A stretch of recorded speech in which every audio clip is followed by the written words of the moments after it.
Malah wis ganti training barang arep gelut e. Lho, arep gelut karo sapa? Riki tengok riki tak kandhani. Satria jare mau sore Kakang Semar tak bantu lahir batin. Yen ana apa-apane kekuatan aku bantu kekuatan. Omong apa kowe? Bareng kene geger kok malah do udut-udutan. Mbakku larang e. Mbakku le njaluk kowe. Weh ngawur. Le tuku, le nyolong. Wah. Nyolong kok pamerke. Ndara karo kaca? Iya. Wah, iso metu kebule irunge. Sajake enak tenan udute.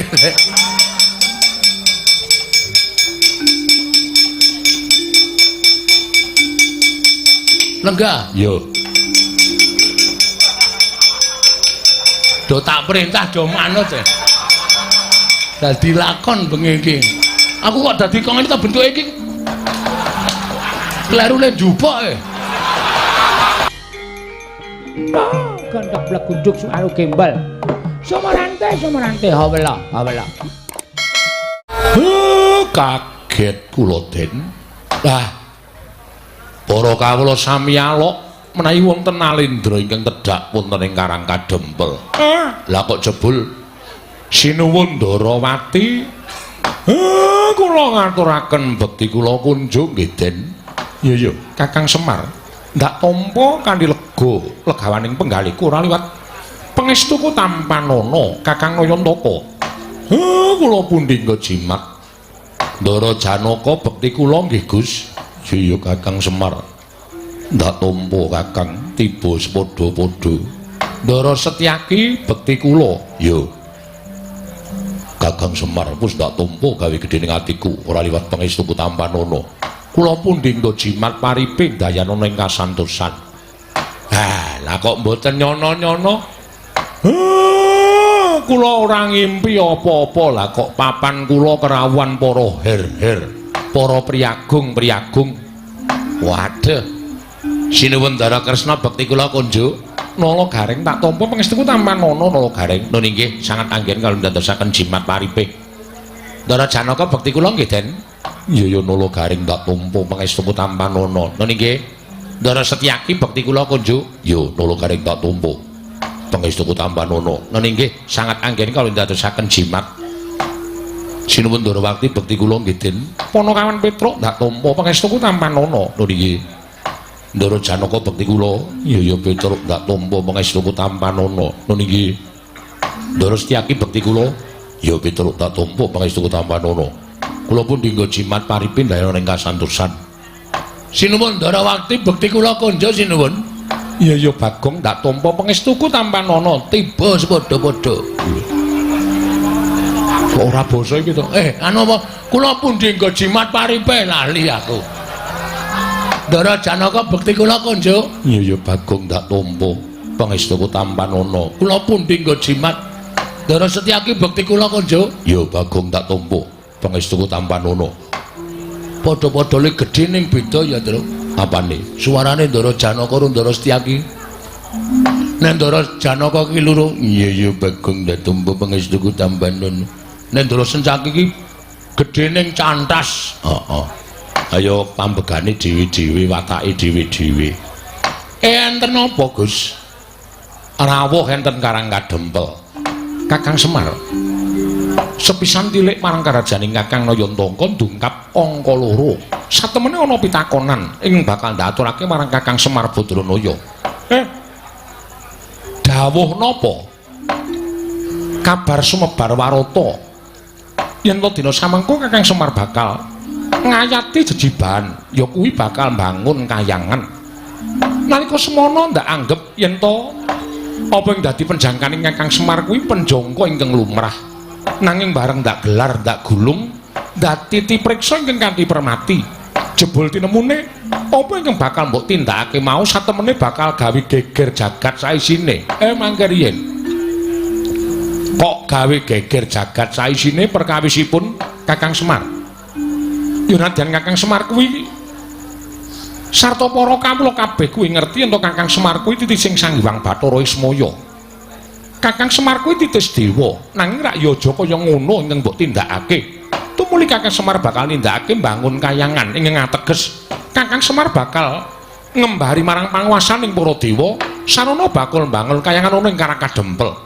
Mula ora jenemukal yen to dadi runtiking penggaling Sang Hyang Pikulun Manikmaya. Ing nalika semana Hunyang Madyapada prapta ning negara Ndrawati dawuh kelawan nata ing Ndrawati supaya ngelekake sarta ngemutake marang Kakang Semar Badranaya. Aja nganti kebancut nggonmu bakal mbangun kayangan. Merga Sang Hyang Bathara Guru ya Hyang Pikulun Manikmaya dadi kuwatir ing penggalih. Merga rumangsa yen to Kayiwangan Suralaya bakal dikembari dening panguwasaning Kakang Semar Badranaya. Wah, lah kleru. Manikmaya kok mboten melu mriki niku pripun? Guru kok mboten melu mriki? Muridé rung teka kok. Kowe menengo tak tutuk gundulmu modar kowe. Guru ki maksude Bathara Guru. Oh, tak kira nek guru SD. Guru kok mboten tekan mriki pripun? Lah nek pancen guru niku rumangsane kaya arep dikembari karo panguwasane merga Semar arep bangun kayangan. Kudune nanjehke dhewe teng mriki. Ora kok utusan Sinuwun Ndrawati, mengke ndak seling surup. Mengke ndak kleru. Nek kula matur karo sampeyan akeh-akeh sing kula aturke, mengko sampeyan ngaturke kalawan Hyang Pikulun Bathara Guru, mboten padha kali sing kula omongke, mengke ana sebutan dandang dikandhake, kuntul-kuntul dikandhake dandang. Witing perkara janjane kabeh ing dumadi wonten jagat niku merga perkara seling surup kaya ngeten iki. Mula nek kepengin Bathara Guru niku ngerti sejatine apa to karepe Semar, niku mangaturi tindak mriki guru ken tekan mriki. Kula kandhanane, kula jerenge goboke Manikmaya. Supaya ngerti karepe Semar, ora kok utusan karo Nata Ndrawati. Niku jegese guru niku mboten wani adu arep karo Semar, merga kula sing duwe penjaka bangun kayangan. Ngoten. Terus tutusan kali Sinuwun Ndrawati. Terus karepe pripun? Karepe guru pripun? Aku napa pengendikane Hyang Pikulun Bathara Guru? Dina samengko Kyai Semar utawa Kakang Semar Badranaya kinen murungake nggone bangun kayangan. Nek kula ken murungke kula ora iso. Kula ora gelem murungke bangun kayangan. Merga guru ora ngerti apa to wigatine nggen kula bangun kayangan. Coba aku tak ngerti wigatine apa. Wigatine ora kok perkara kula niku pengen bangun kayangan papan sing magrong-magrong kaya kayangan Suralaya sing dumadi saka Jamrud Hergeni Mas Mutiara niku mboten. Kayangan niku papan sing becik, kayangan niku papan sing apik. Wonten kayangan mriku mboten wonten rasa memungsuhan, ora ana rasa regejegan. Anane mung ayem tentrem, macinamatan daya dinayan. Uripe yen abot padha dipikul, yen enteng padha dicangking. Niku wong urip enten kayangan mriku. Mula kula kepengin bangun kayangan. Ngamarta niku embane kaya kayangan. Uripe para kawula embane kaya urip enten kayangan. Mboten kok kula kepengin bangun kayangan wujud papan sing magrong-magrong. Sampeyan niku pripun to, Den? Titis Wisnu kok mboten tanggap sasmita niku pripun? Kudune sampeyan iso matur karo Hyang Pikulun Bathara Guru kalih Manikmaya napa sing dadi karep kula. Ora kok sampeyan ming mambangun miturut dawuhing guru, dumeh Bathara Guru niku sesembaning para titah sampeyan kon ngalor kon ngidul dibalangke ngetan ya ngetan, dibalangke ngulon ya ngulon. Kula nuwun sewu, sampeyan niku ratu apa watu?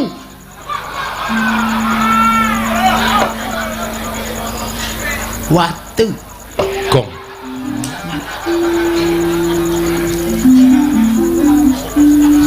Coba kula tak takon. Sampeyan niku ratu napa watu? Nek sampeyan niku ratu, mestine nek dikongkon ngalor, dijlentreke riyen karepe pripun? Terus kudune kepripun? Niku sampeyan miterang karo Bathara Guru. Ora mung manut grubyuk ngalor ngidul-ngidul. Kula ngerti karepe Bathara Guru niku kula ngerti. Dheweke ora wani tekan kene merga Sor Prabawa karo Semar. Waduh. Nglelengi Sor Prabawa, Sor Kretek. Gong kuwi nek nyaut kok mesti elek to. Merga wedi kali kula, tumuli utusan karo sampeyan. Pamrih napa? Sampeyan niku bendara kula, sampeyan niku pepunden kula. Terus nek sampeyan paring pangandikan kali kula, kula wedi karo sampeyan tumuli kula murungke karep kula. Mboten no. Mboten. Ampun malih kok sampeyan Bathara Guru sing dadi sembahaning para titah tekan riki menging karepe Semar. Mongko gegayuhan kula niku apik, gegayuhan kula niku becik. Kula nek gegayuhan apik sarta becik, aja kok sak pepadaning titah sing elek-elek karo Semar. Lah mbok dewa kayangan kon medhun kabeh teng mriki. Mboten ajeng kula paelu sinuwun.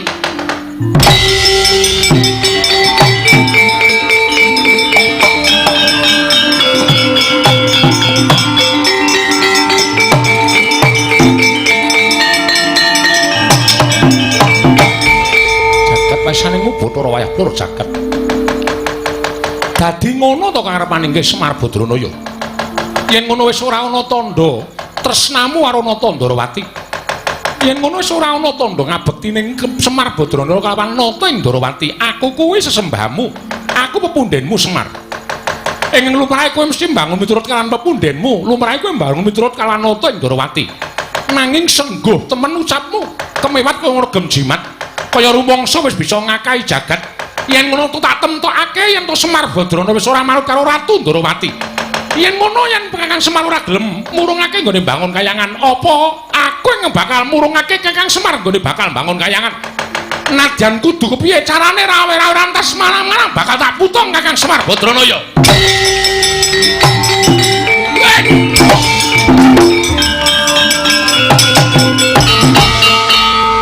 Ngopo iki, Gong? Arep jengklet kesangkut. Kok ndadak kesangkut? Kurang trampil lah prei 5 dina. Ayo. Keprigel aku suda iki. Waduh. Arep ngopo kowe maju? Arep mangsuli sinuwun Ndrawati. Bagong, iki perkaraku. Iki ya perkaraku kowe bapak kowe. Kowe wong tuaku Pak. Rumangsane nyepelekke karo Semar. Semar ki bangun kayangan ora mung pisan iki. Semar ki bangun kayangan wis bola-bali. Biyen jaman Semar isih ngrekoso, ta Pak? Panen dele. Bali panen dele tukokke cagak siji, nggo panggo bangun masjid kono, masjid kene, masjid kene. Sapa sing ora kepul tangan Budira Semar? Ha ta Mir? Mbok Pak ngono, Mir wae. Ya. Aku mung arep bangun kayangane kok ana pepalange, rumangsaku kok dumeh dikongkon Bathara Guru kok arepe terus menangan dhewe. Bagong wer ngopo? Lho, arep nesu. Nesu karo sapa? Lho, karo kowe. Kowe gelem ora tak nesoni? Aku ora ana perkara karo kowe ning karo bapakmu. Sinuwun. Amun kaya ngoten sinuwun. Sampeyan kok terus ajeng menggak karepane bapak lembangun kayangan. Bapak niki duwe niat apik lho. Wong duwe niat apik kok dibebeda, wong duwe niat apik kok diganggu. Arepe pripun kula nyuwun prisa nyuwun pangapunten apa ya? Ora kaya omong ora jelas kok. Kok kula nyuwun prisa karo sampean. Karepmu piye? Sir sampean pripun? Bapakmu kudu leren nggone bangun kayangan. Ora iso, wiwite urung kok leren. Ya Mar ya. Tenang Mar, tak bantu Mar. Wong aku iki karo bapak sayang, bahwa aku tresna karo bapak. Nganti aku dadi letkol kaya ngene iki nek ora saka bapak ora bakal iso kelakon. Letkol apa? Letkol Sukino. Ayo. Aduh engko nek ngetokke Bandi jenenge Sukini ya terus ora apa-apa. Rumangsane padake ora. Sapa sing ngagro-agro bapak? Aku sing ora trima. Aku sing ora trima pokoke. Nek sinuwun Ndrawati ajeng kepareng bebeda karepe bapak nek kudune lho, kudune sampeyan niku kudune niku bijaksana. Kudune sampeyan niku ngenggoni rasa rumangsa. Sampeyan karo bapak niku momong para Pandhawa. Nek Semar duwe gegayuhan, kudune Natandrawati niku nyengkuyung, ora kok malah bebeda. Tor niki lak dienggo kabecikane negara Ngamarta. Ora dienggo kabecikane bapak dhewe. Niki ora gegayuhane pribadine bapak. Neng bapak golekke anu dibantu reng golek anu kuwi kata-kata yo ora apal kabagyaning wong liya sing bapak dhewe Wani ajar-ajar ya, Pak. Demi masyarakat Karang Kadempel lan negara Ngamarta. Lah kok sampeyan sing rumangsa dadi pujangganing para Pandhawa kok malah menggak karepe bapak ming perkara sampeyan manut karo Bathara Guru. Aku ngerti silsilahe. Kresna iki sapa? Kresna iki sing Sang Hyang Bathara Wisnu. Wisnu iki sapa? Wisnu anake Bathara Guru. Mula anak kudu manut karo bapak. Nek aku salah. Ora sak teruse wong tuwa ki bener. Ngono? Hei. Ja omong kok meneng wae ta iki? Nek bapakne ngakon bab sing ora apik, anak ki ngelekke, ngono lho. Dielekke, Pak, ngene iki ora apik. Ngene iki apike ngene, ngono. Ora kok ming sendika, Pak. Anak mbangun miturut dawuh bapakne, lek aku nglek colongke telo, mangkat. Aku salah. Kok ngono kok Semar bangun kayangan kok dumadikon karo bapakne Bathara Guru kok. Wisnu, Semar dipenggal aja bangun kayangan, mergo ngembari marang kayangan Suralaya. Bapak ki ora arep gawe papan sing magrong ki ora. Ning bangun moral jiwa pri kemanusiaaning para masyarakat Ngamarta. Pri kemanusiaan ki apa, Gong? Hah? Pri kemanusiaan ki apa? Ya ming manungsa ketemu peri. Ora iso omong, ora iso ngandhake kok. Moral PMP. Waduh. PMP iki pendidikan moral Pancasila. Kuwi wis ra ana ning atine masyarakat, mula arep ditukulke meneh karo bapak. Aku kowe kok nyarusiku. Nek kowe arep meparangi karepe bapak, ora masalah. Ratu Ndarawati, ora masalah. Lho, kowe malah ora basa karo aku. Tak basanono wong sampean pakartine elek kok. Aku wegah basani wong elek. Lho yen ngono kowe wani karo Kresna. Lho. Aja kok sampean. Dewa mudhun wae aku ora wedi. Gong, nek omongan cangkeme sing apik. Engko nek ana dewa medhun tenan. Mbok sing apik lambene truk. Aku wani tenan ora? Ora Aku dadak nyebut ora. Ya wis udu dewa. Lho. Omong kok mulak-malik. Yen pokoke masa memarang aku, tetep aku ora trima. Tan trimane Bagong sapa wae sing arep meparangi karepe bapak kena watani iso nglangkai kuandane gareng. Weh. Aku ngapa? Rasanange latanane ora. Aku arep mati Truk. Ora wong Bagong iki ngapusi kok ora. Lah enggak ngono kuandane Bagong legane atiku.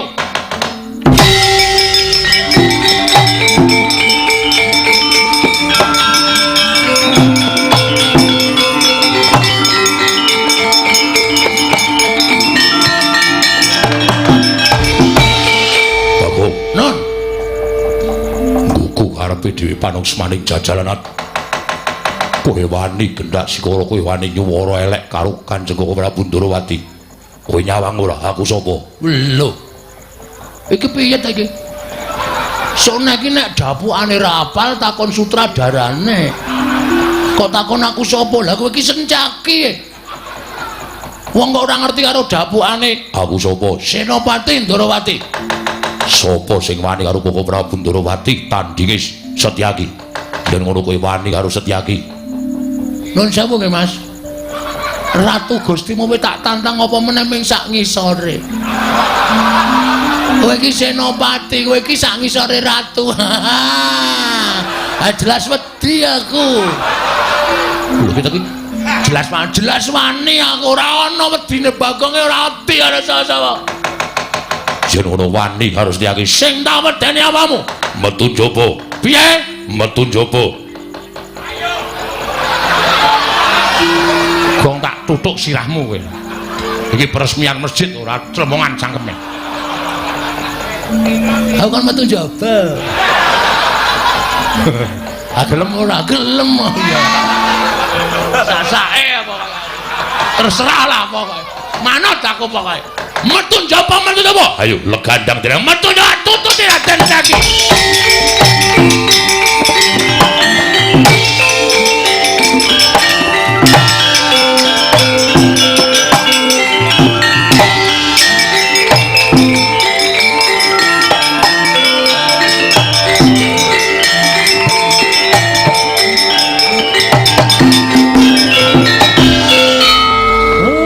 Bagong ora pisan ora pindho gawe perkara.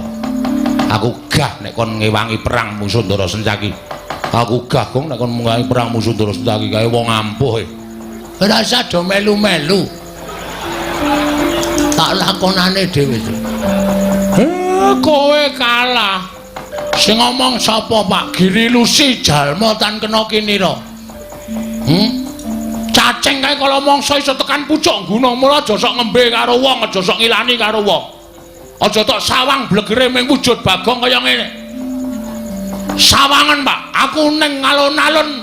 Alun-alun ngendi arang kadempel kok alun-alun. Lapangan bal-balan.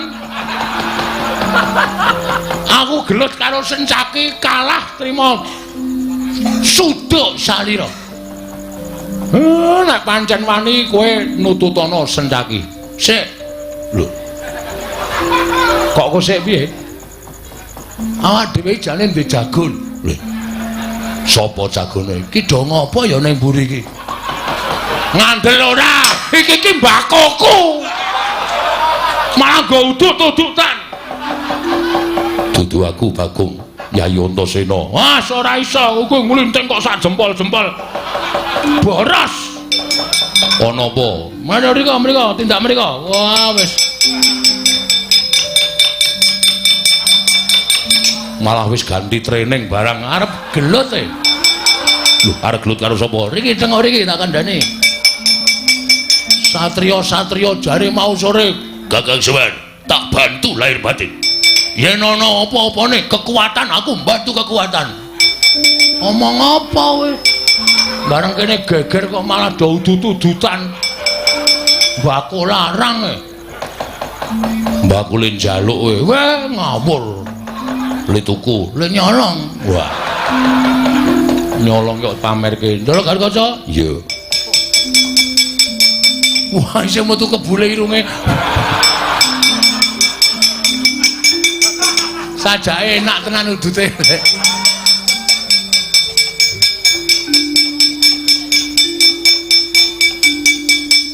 Lenggah? Yo. Do tak perintah do manut e. Dadi lakon bengi iki. Aku kok dadi kok ngene ta bentuke iki. Klerune njupuk e. Piye ning apa, Gong? Niki wau Sinuwun Ndarawati rawuh. Heeh. Terus Sinuwun Ndarawati jebulna didombani karo Pukulun Bathara Maningkem. Manik Maya. Saka Kahyangan Surabaya. Suralaya. Dukale mriki numpak pramek napa ora ngerti. Ning pokoke tekan kene utusan karo Sinuwun Ndarawati. Sinuwun Ndarawati kon nanjih kali Bapak Semar merga Pukulun Bathara Guru rumangsa kawatir nek Semar niku ajeng bangun Kahyangan ngembari panguwasane ngiwang Pikulun Bathara Guru teng Suralaya. Lho. Lah apa kakene Semar ora mblabari utawa ora matur marang Siwa Ndarawati nggone bangun Kahyangan iki ora mbangun wujud papan sing magrong-magrong. Empun.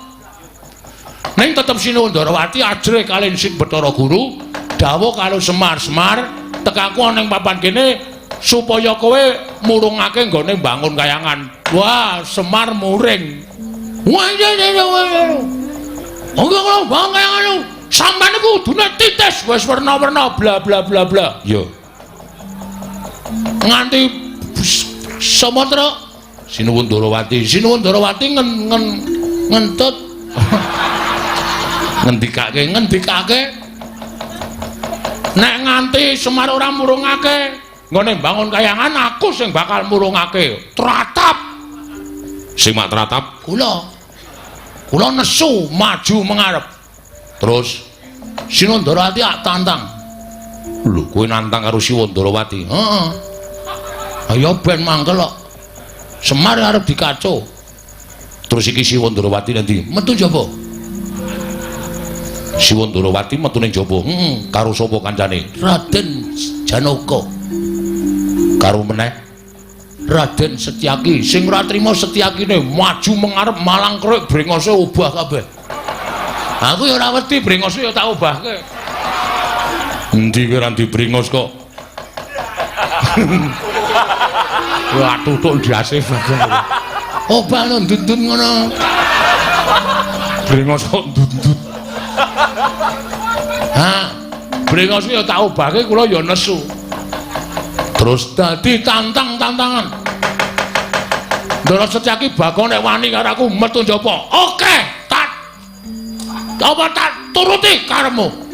Bladat metu njaba kabeh. Lah terus kowe nyeluk aku, sampean mau muni piye? Sing endi?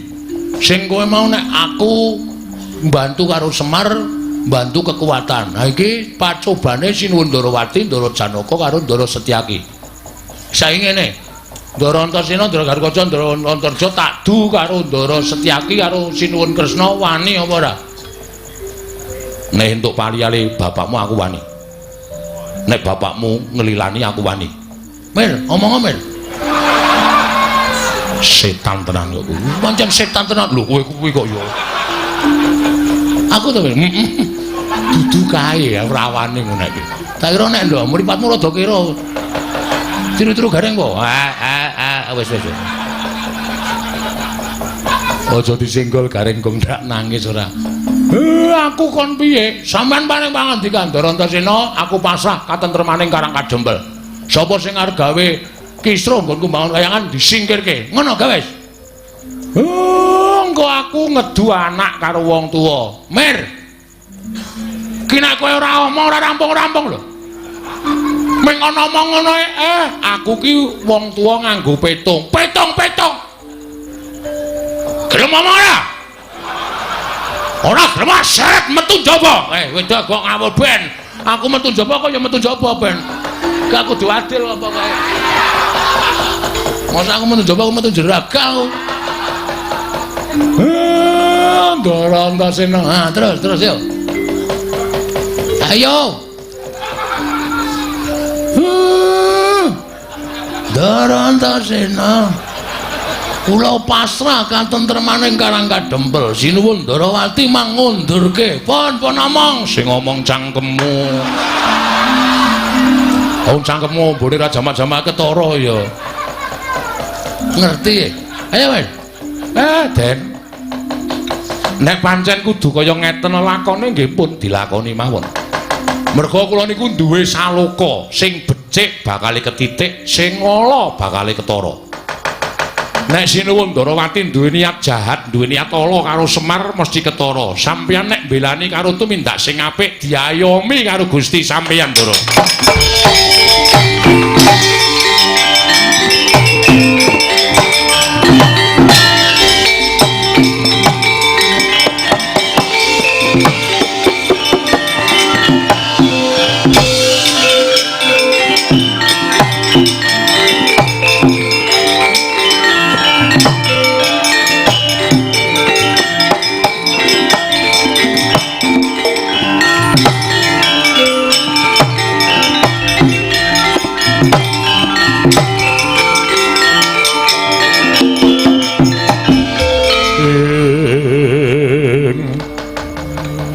Kacarian putra lamun kawekasan yeka wisang geni maya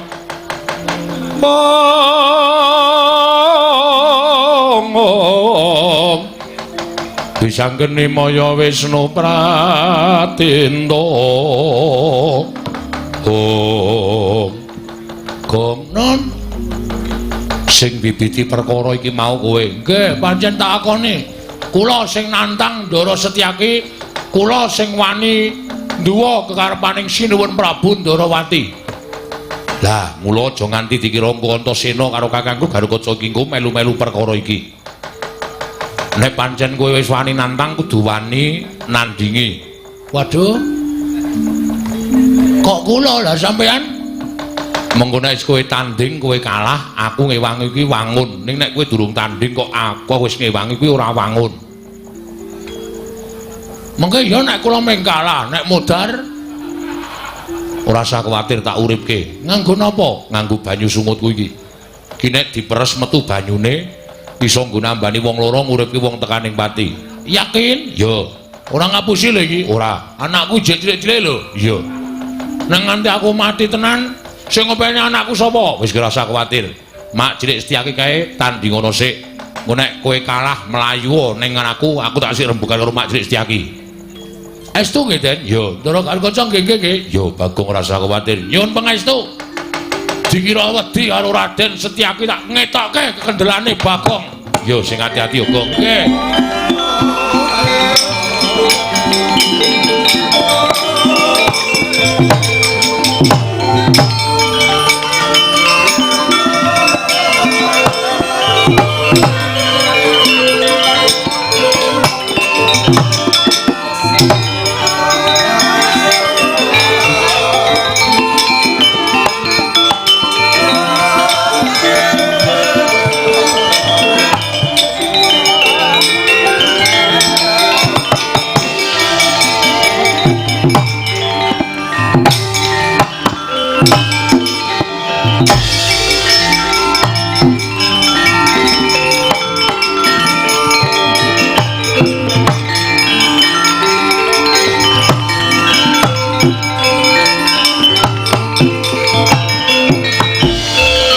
Tinututi lamun katututan lamun mangsa prawira diktaya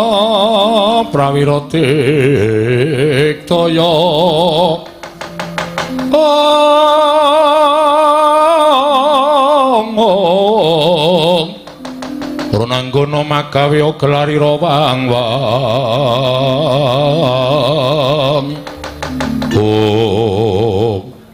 Bagong non kok malah ucul klambi nyandang nganggo kathok abang. Iki sandangane wong gelut. Lho.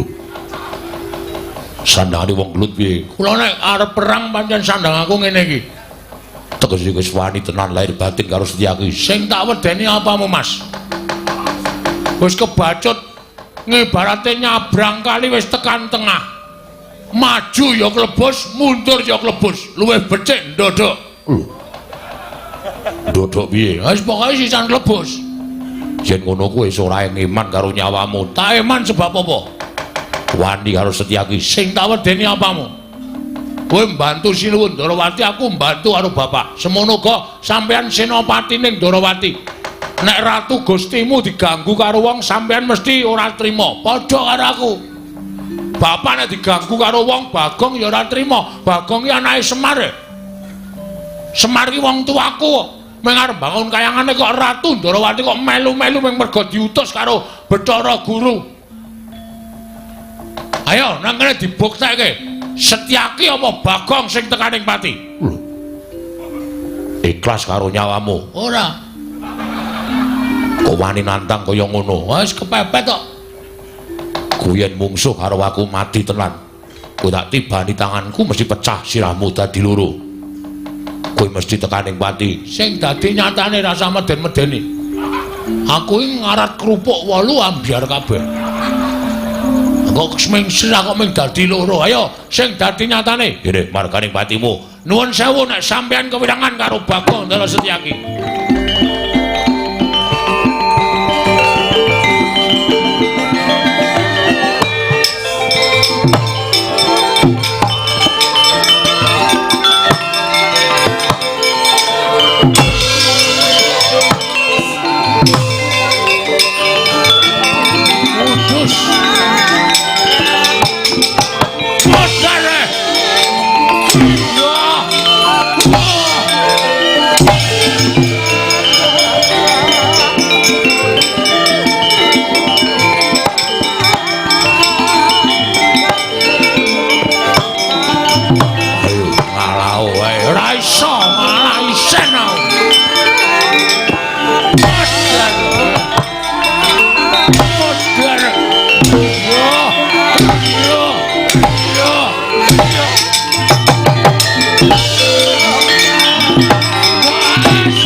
Napa kowe kaget? Hah?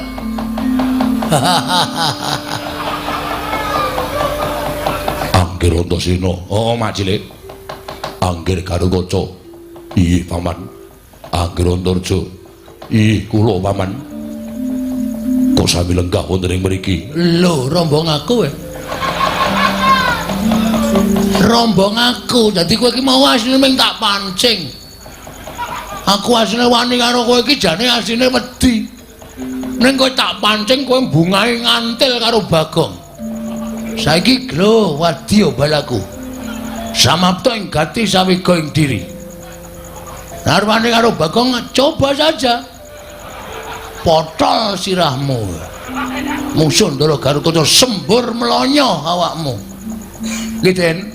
Ora. Waduh. Mbok ngono. Iya. Anggir Antasena. Ana apa, Lek? Kok lenggah wonten mriku? Gong minggir sik. Nggih. Sampurnake mau. Wong glelenge kepati-pati ora. Pancen aku nang kene. Anggir Antasena wonten lenggah wonten mriki wigatosipun. Aku wis kebacut sumpah karo kakene Semar nek bantu karo kakene Semar lahir batin.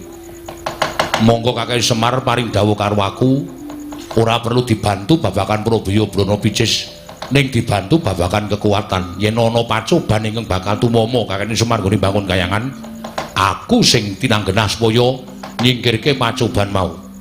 Monggo Bagong matur karo aku nek Siwa Ndarawati dibantu Mak Cilik Setyaki bakal njugarake Kakang Semar nggone bakal bangun kayangan. Bener apa ora? Ya ngaku.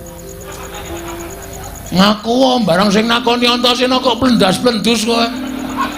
Mau sing nakoni aku glelenge Raja Manu Bagong pecah siramu dadekke loro. Wonge papat kok mung dadekke loro. Nek ora oman piye? Ih, pancen jatosipun ngaten nggih. Lek gandeng aku wis sagu karo kakekne Semar, mongko aku ki jiwaning satriya.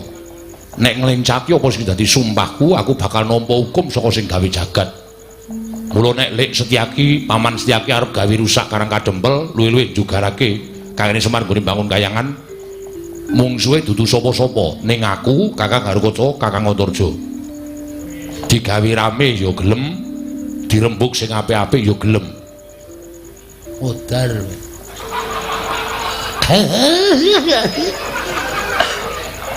Kene ya pucet. Kowe minggat sik, ora usah kok cerewet. Kowe arep ngece. Ora usah ngece ayo lunga. Nggih teng mriki mawon. Ning aja omong. Lho kok manusa ora entuk omong. Ora usah nyaur saur manuk. Oh nggih. Wis ngene wae. Saiki Mak Cilik arep kepiye carane? Aku ming manut Kakang Garukaca ya samapta, Kakang Antarja samapta. Tur meneh aku tak nyuwun prisa karo Mak Cilik. Nek kakene Semar arep duwe gawe bangun kayangan kok sinuwun Prabu Ndarawati, Siwa Ndarawati njugarake kakene Semar. Monggo ming nampa dawuh pangendikaning Wang Pikulun Bathara Guru. Sejatine kakene Semar iki ora bakal mengembari marang panguwasaning Pikulun Bathara Guru ora. Ning bangun kayangane kakene Semar kuwi bangun para kawula sak negara Ngamarta supaya uripe mbane kaya ning kayangan Suralaya tentrem, ayem, rukun, ora padha bentak sirah, ora padha kejegan. Rukun ayem tentrem linambaran manembah marang panguwasaning Gusti kang karya jagat anut kapercayane dhewe-dhewe kuwi karepe kakene Semar. Supaya uripe kawula sak negara Ngamarta ki padha macinamatan daya dinayan. Ora ana rasa mungsuhan siji lan sijine. Kabeh padha sayuk rukun tembayatan manunggal siji ngangkat praja negara Ngamarta supaya mujudake negara ingkang kuncara handayeng bawana. Coba aturku kaya mengkono mau pikiran. Salah apa bener? Nek Wang Pikulun Bathara Guru kok arep jugarake kakekne Semar nggone bangun kayangan, miturut Mak Cilik Setyaki bener apa salah? Monggo niate kakekne Semar ora bakal ngembari marang panguwasaning Wang Pikulun Jagat Girinata, ya Wang Pikulun Jatimurti. Antasena wis saguh dadi betenge kakene Semar. Nek pancen Mak Cilik Setyaki tetep bakal mbantu karo Siwa Ndarawati, Pukulun Bathara Guru. Ya wis nuwun sewu nek kepeksa sampeyan diwaneni karo anak-anak sampeyan dhewe. Diwaneni karo anakmu Ngrandu Gumbala, diwaneni karo Kakang Garukaca, diwaneni karo Kakang Antarja. Aku njaluk ngapura nek aku wani karo Mak Cilik Setyaki.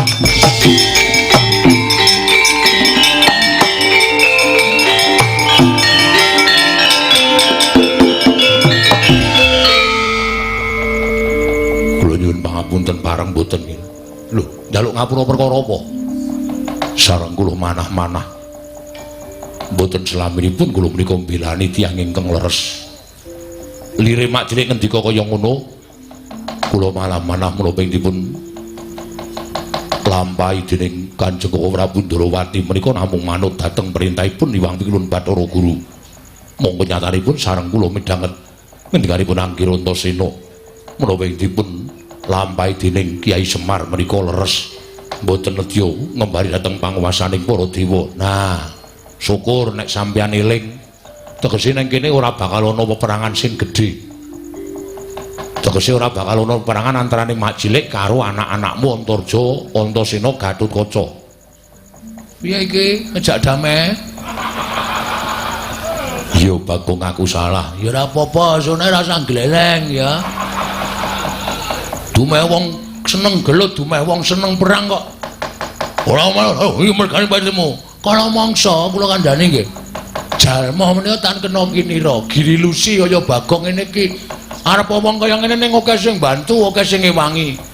Iki mau urung nek sampeyan tak laporke upama aku ki dadi wong tumbak cucukan, aku matur Ndara Antasena. Dandang tak aturke kontol-kontol tak aturke dandang. Apa sing tak gawe-gawe tak aturke Ndara Antasena, Ndara Antasena sampeyan jotosan karo Ndara Antasena. Sapa sing kapitunan? Ya Bagong. Nggih. Mane sona iki ora sok aneh-aneh. Ya ora. Piye terus arep iki madeg dhewe apa bergabung? Aku manunggal karo kakekne Semar. Ah, iki mau ngene peraturane. Peraturan apa? Ana peraturan iki mlebu anggota bangun kayangan iki ora sak penake. Ana peraturane. Peraturane piye? Syarate iki mau Ndara Antasena, Ndara Gatotkaca ya Ndara Gatotkaca ya maringi aku. Menehi apa? Lho, tiket bergabung. Apa iya? Aja seru-seru. Piro? Mano cahe kelase? Paling sithik 350. Yo aku dadi siji. Nyo tak bayar kenceng. Nah, tetep saiki wis dadi ditulis sebagai anggota Linmas Karangkadempel. Yo Bagong, boleh bergabung.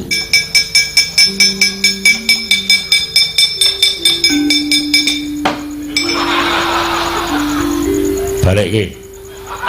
Apa tau? Balik ki. Ora tau balik ki aku moh ngewangi bapakmu.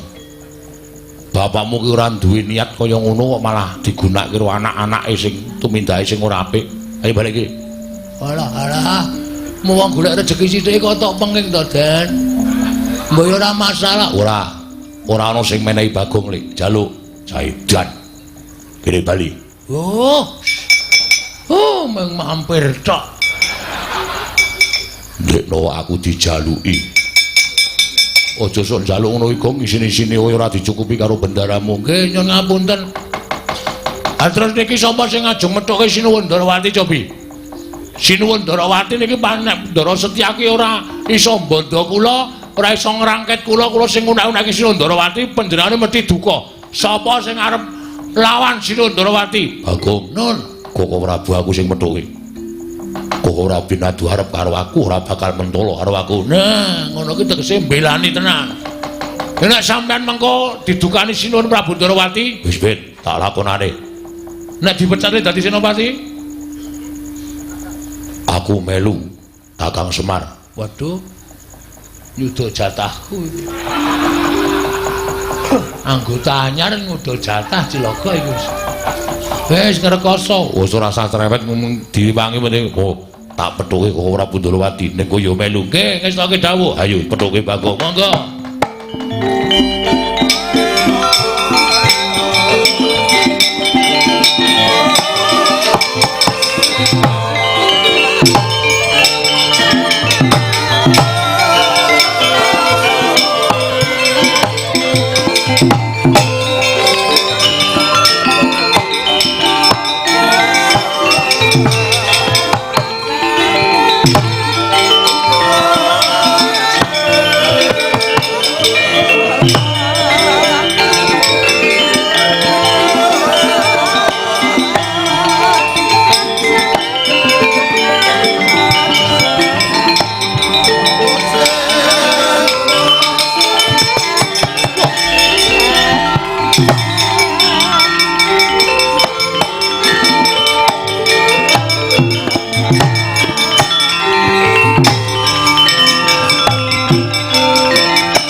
neng kono. Inggih.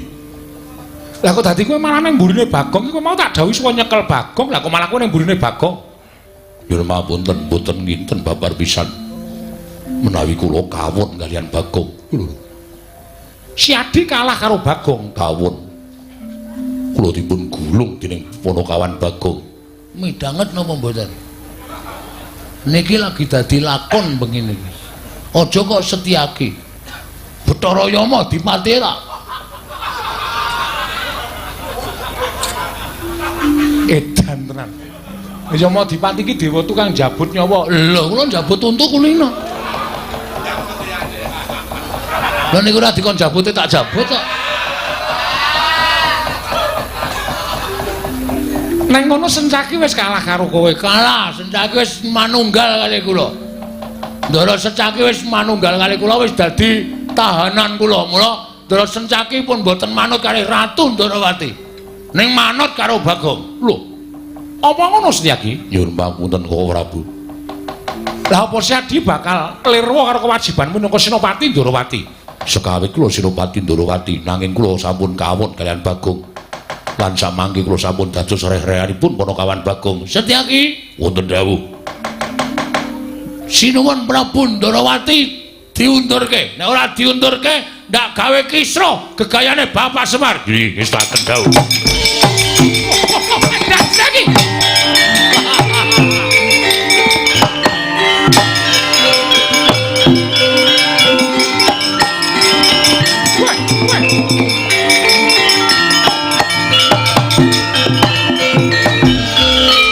Piye?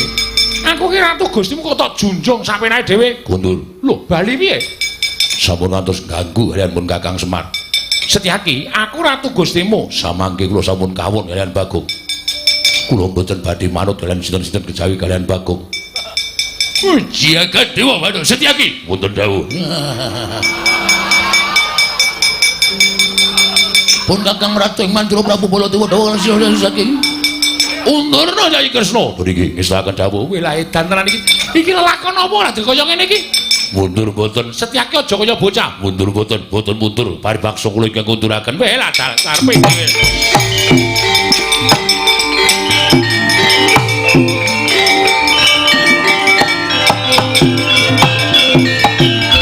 Oh ya jagat Dewa Bathara. Ya kaya ngono kuwi, Dimas. Ya kaya ngono kuwi sing tak karepake. Si Adi kudu bantu kelawan pun Kakang Yayi.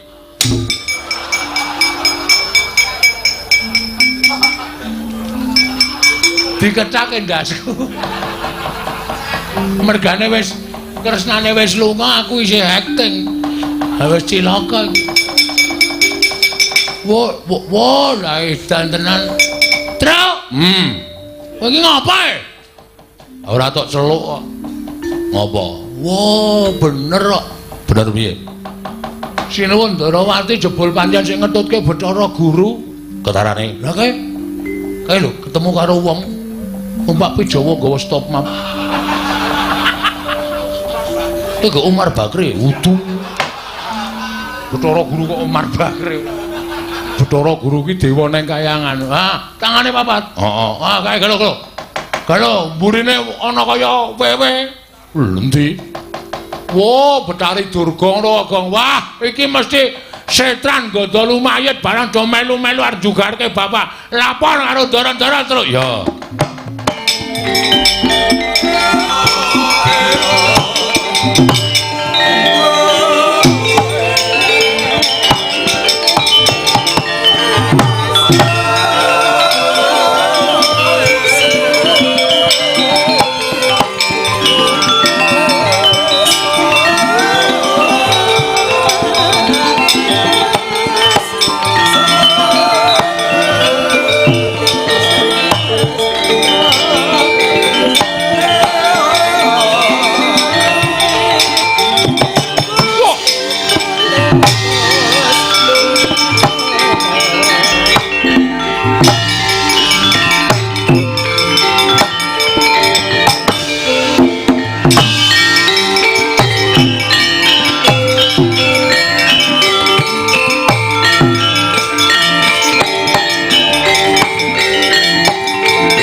Astuti lamun katututan lamun mangsa prawira tiktaya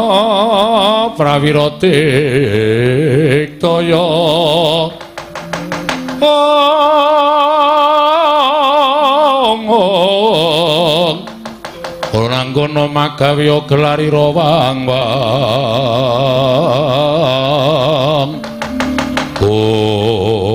wah sawai takon karo aku Senopati Ndorowati Raden Setyaki kowe sapa abdi Dandang Mangore ya Setran Gondolo Mayit aku tumenggung Panigas Jonggo dasar para nyata ya Enti Semar kon jugarake ngene bakal bangun kayangan iso jugarake Kakang Semar ngene bangun kayangan watun iso nyempal bau kiwa tening Setyaki piye nyempal bau kiwa tening Setyaki wani harau sing tawedene apa ora mingkas arep tebak dadamune marganing patimu Singolena prapting alis Panigas Jonggo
Aja mayu.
Gatotkaca wis apa? Tumenggung Prawara Kendra. Abdining Betari Durga. Ayo, bumi angus karang kadempel. Tugelen-gelune Gatotkaca klakon mati dening kowe. Wah. Ah! Iya. Ah! Wet. Ah! Wet. Ah!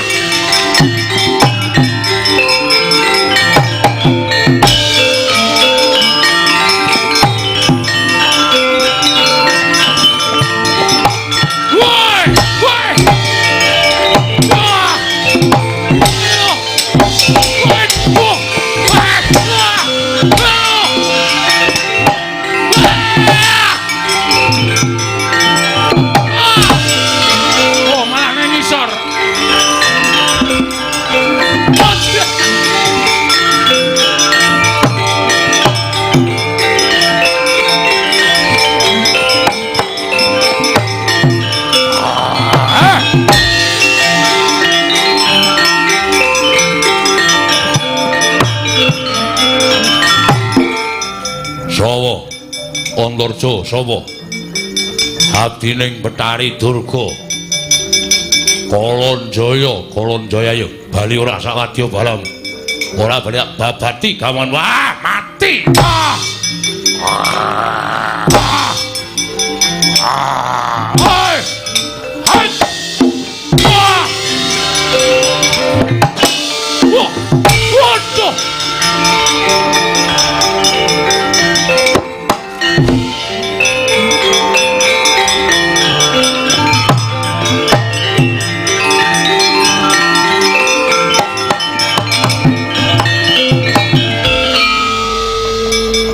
Komeng gelis Kang. Tak candak tak bleseki nang lemah mudar. Tak pendem sisan. Abe. Tegese sampeyan kuwi kerang ora nganggo okol ning nganggo akal. Saya mubal wadyabala dandang mangure.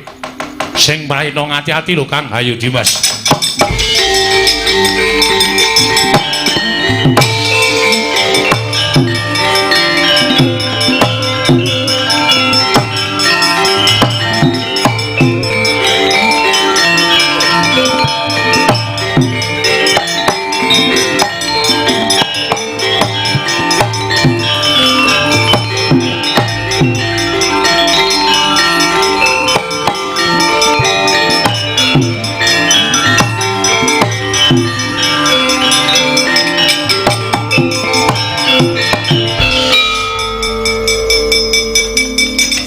Nikas Jangga. Nggih, Mbah. Piye mungsuh Semar menang apa kalah? Semar mboten izin. Lho, dipun bantu dening anak-anak Pandhawa. Kula pinanggih kalian Setyaki. Setyaki? Nggih.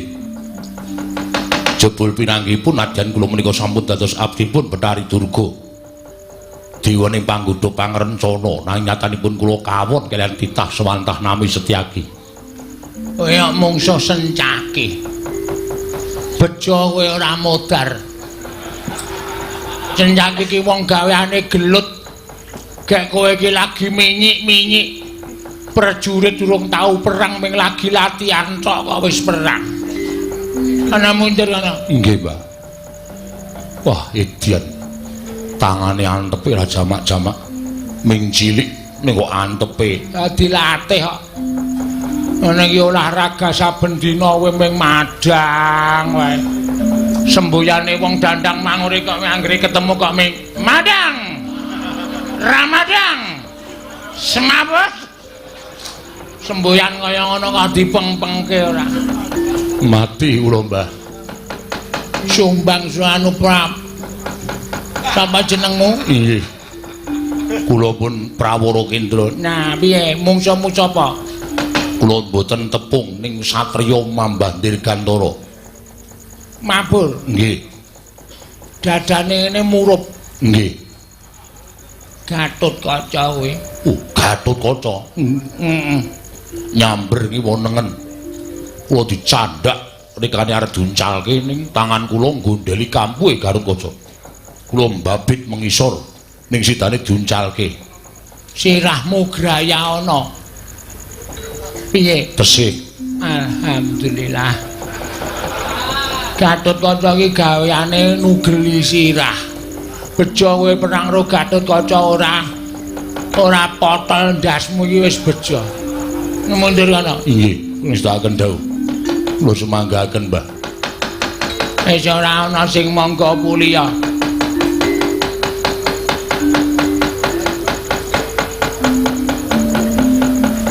Sampai iki prajurit sing arep maju. Yen lewat aku kelingan dubur kae.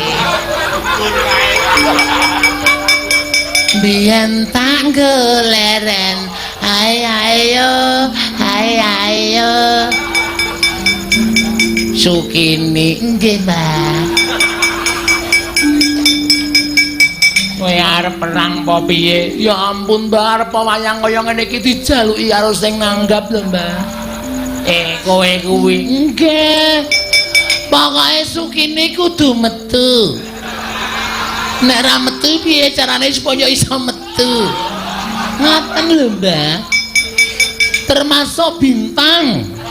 Oh, iya deh. Arep maju mungsuh karang kadempel. Jarene sing maju mantasaning para satriya gegeduking para prajurit. Terus, Mbak. Raden Sentyaki, Raden Gatotkaca, Raden Antasena, Raden Antarja. Ya ampun. Masih muda semuanya. Iya. Aha. Itu obat buat gue. Ana maju kana. Iso ngalahke wong-wong sing belani Semar kowe entuk ganjaran.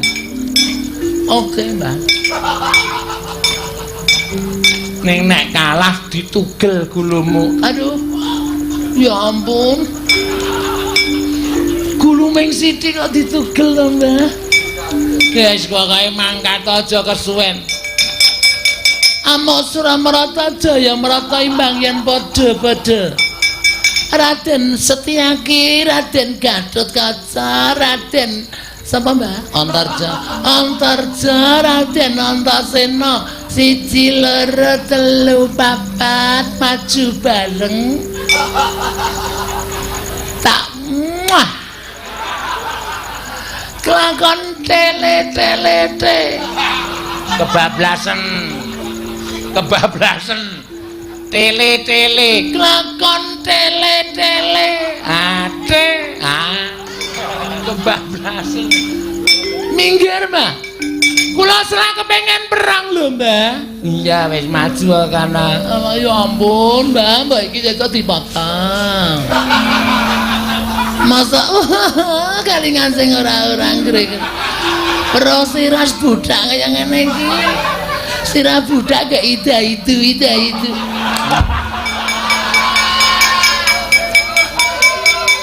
Menungsa tatanan Sentyaki Gatotkaca Antarja maju legane atiku iki Sukini. Nek bengi Sukini, nek awan Sukina.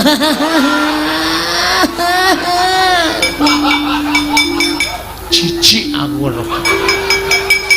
Wong kaya dikek urip candha tak sebul dadi apa kandamu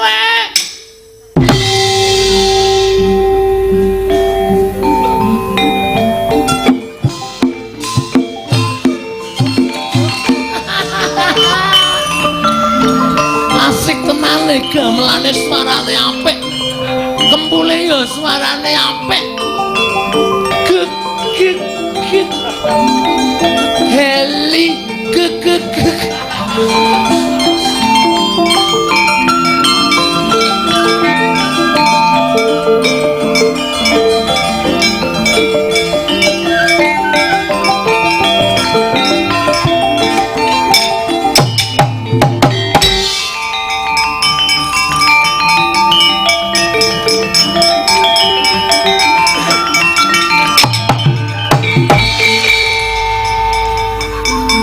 aja mati tanpa aran.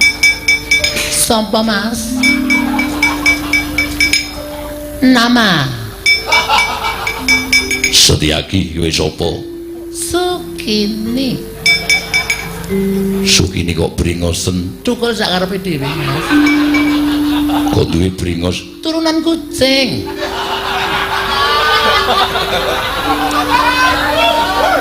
Kelingan to Mas dagelane Mbah Gito Gati. Kok bringosen turunan kucing. Arep ngopo mrene? Nglabras. Ngelabrak. Nglabrak. Maafin dong kan yo salah kata. Iya. Ayo, kaya apa aku sing kecet-kecet. Manut nang endi papane wong perang? Nendi papane wong perang? Ning kono ana kebon peteng, Mas. Yuk. Ayo. Yuk. Kowe iki wong lanang apa wedok? Manut, Mas, kebutuhan. Nek lanang wong ra thukul. Nek wedok kok brengosen kan bingung. Aku pancen jiwane lanang, Mas, tapi apa darahku mengalir perempuan. Iya, Mas. Dia mundur. Gilane.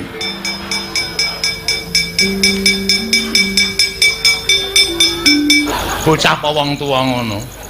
Aku ya kebangetan kowe kro. Ayo ben.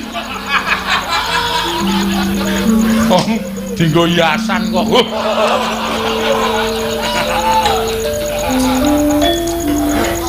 Iki apa meneh ya ampun menungsane aneh-aneh ya ampun. Iki apa meneh iki? Uang, Mbak. Ya ampun uang, heeh. Kowe sapa? Anake Semar, jenenge Joko. Dapure kaya kompor. Ngono ae Joko ya ampun, ya ampun rasane aneh jenenge sapa? Bagong. Bagong, heeh. Oh, kowe tau kurang 10.000 karo aku ya. Ya genepi nang kono ya.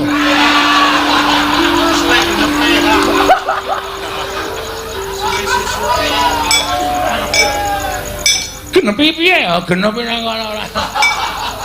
Ra senengane ra. Modar kowe. Wong kaya ngono kok dingurip. Tok apake, Gong? Cekel-cekele cekel tatapke watu. Kene terus. Ya. Iki kaya ngene. Ya, ya. Pingsut Ya. menang aku. Kok kaya nggon story HP, cah cilik do blesek-blesekan rai. Modar iki wisane terus. Wong kok ngene kok Dingurip. Ah iya. Wis ben ditemu karo kenditane. ya ampun. Sugini. Paming cukup semene nggonmu dadi prajurit Sugini wis apik kowe mati wae sok ndak dijaluki wong nanggap. Nek takoni Sugini wis mati ngono wae ya. Ku ndak bingungke aku Semar bangun kayangan kok Sugini kudu metu. Wis kowe mati wae Sugini ra saweneng.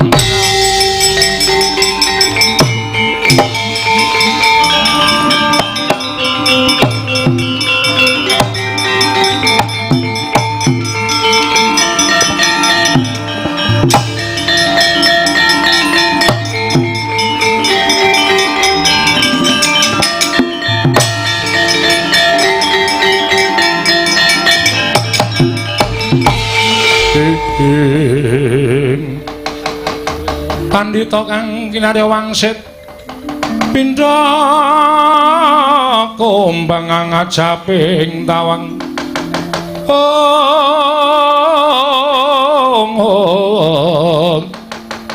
ngajaping tawang susuh angin ngendi nggone kok durga kula maring adawuh Kresna Janaka mboya keduga gawe jugaring Semar nggone mbangun kayangan ingkang tan wurunga bakal ngembari marang panguwasa ulun kawon muninggih lajeng marangipun nadyan wadya balamu bubar mawu tanpa isa kinukup wektu dina iki parenta marang para dubriksa para yaksa para berkasaan jim setan supaya kanthi laku alus aja kasat meripat gawe geger Karang Kadempel yen perlu putra-putra Pandhawa kae susupana jiwane supaya padha regejekan dhewe kanthi kaya mengkono Karang Kadempel bakal geger yen wis geger Semar ora bakal kelakon bangun kayangan Bathari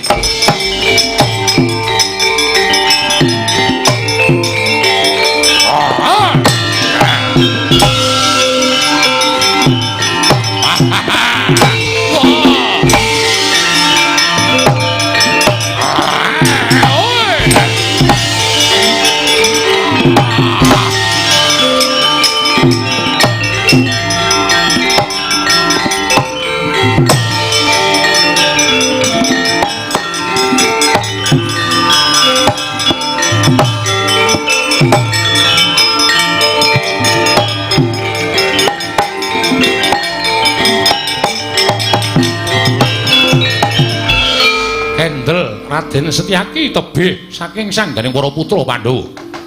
Nalika semanten angen-amenan penggalih satemah nglangut penyawanging Harya Setyaki nyumurupi wadyabala saking Dandang Mangure sami bubar. Datan saged kinukup adrih kelawan kridaning sangya para putra Pandhawa. Nalika semanten datan mangertos lampahing alus balaning Bathari Durga jim setan priprayangan ingkang sami ngramyang saking giling Karang Kadempel. Siga angsup ana angganing Raden Setyaki dadya mbranang pasuryaning nenggih Raden Setyaki.